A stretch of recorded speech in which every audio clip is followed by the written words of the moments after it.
2015 সালে মিরপুরের এই হোম অফ ক্রিকেটেই পাকিস্তানকে হোয়াইট ওয়াশের লজ্জা দিয়ে সিরিজ জিতেছিল বাংলাদেশ। এরপর কেটে গেছে 11 বছর। 2015 সালের ওই দলটার যে গ্লোরি ছিল সেই গ্লোরিটা হয়তো এই দলের মধ্যে নেই, কারণ আপনি ওয়ানডে র্যাঙ্কিংটা দেখলেই বুঝতে পাবেন বাংলাদেশ দলের অবস্থান দিনে দিনে নিচের দিকে যাচ্ছে। তবে বাংলাদেশ ক্রিকেট বোর্ড 11 বছর পর আয়োজিত এই পাকিস্তান সিরিজকে সামনে রেখে যেন চেষ্টার কোনো কমতি রাখছে না। অত্যাধুনিক প্রযুক্তি এবং উৎসব মুখর এক পরিবেশেই যেন তৈরি হচ্ছে মিরপুরের হোম অফ ক্রিকেট। দীর্ঘ 11 বছরের অপেক্ষা, হোয়াইট ওয়াশের সুখস্মৃতিটাই যেখানে বাংলাদেশের শেষ ভরসা। 2015 সালের পর মিরপুরের হোম অফ ক্রিকেটে আবারও পাক বাংলার ওয়ানডে লড়াই, উৎসবের ছোঁয়ায় সাজ সাজ রব শেরে বাংলায়। ঘরের মাঠে পাকিস্তান সিরিজের বাড়তি উন্মাদনা যোগ করেছে সদ্য সমাপ্ত টি-20 বিশ্বকাপে ব্যবহৃত আধুনিক সম্প্রচার সরঞ্জাম আর উন্নতমানের প্রযুক্তির ব্যবহার, যা দেশের মাটিতে কোনো দ্বিপাক্ষিক সিরিজে এবারই প্রথম। মিরপুরের মাঠে তাই শেষ মুহূর্তের প্রস্তুতির ব্যস্ততা।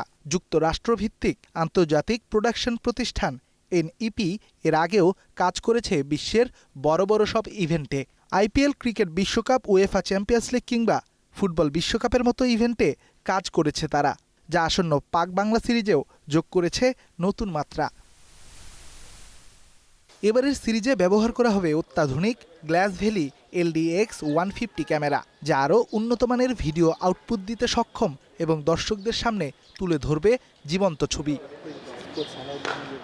এদিকে শুধু প্রযুক্তিগতই নয়, পিচ নিয়েও আলাদা গুরুত্বের কথা শুনিয়েছেন ওয়ানডে কাপ্তান মেহেদী হাসান মিরাজ। ম্যাচ জয়ের সাথে বিশ্বকাপের পরিকল্পনায় খেলতে চান ট্রু উইকেটে।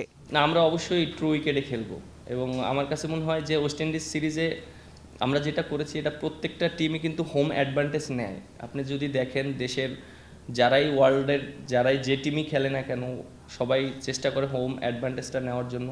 যেহেতু আমরা হোম অ্যাডভান্টেজটা নেওয়ার চেষ্টা করেছি, ওয়েস্ট ইন্ডিজ স্পিনে 2 উইক আছে, এর জন্য আমরা চেষ্টা করেছি। এখন আমরা অবশ্যই চেষ্টা করব ট্রু উইকেটে খেলার জন্য এবং ব্যাটসম্যানরা যেন অনেক কনফিডেন্ট পায়, অনেক রান করতে পারে, এইভাবে আমরা চেষ্টা করব। 2015 সালের সেই হোয়াইট ওয়াশকেই অনুপ্রেরণা বানিয়ে পাকিস্তান সিরিজ দিয়ে নতুন বছরে নতুন কিছুই দেখাবে পুরো দল। প্রত্যাশা দেশের আপামর ক্রিকেট প্রেমীর। Redwan Shawon, star news, Dhaka.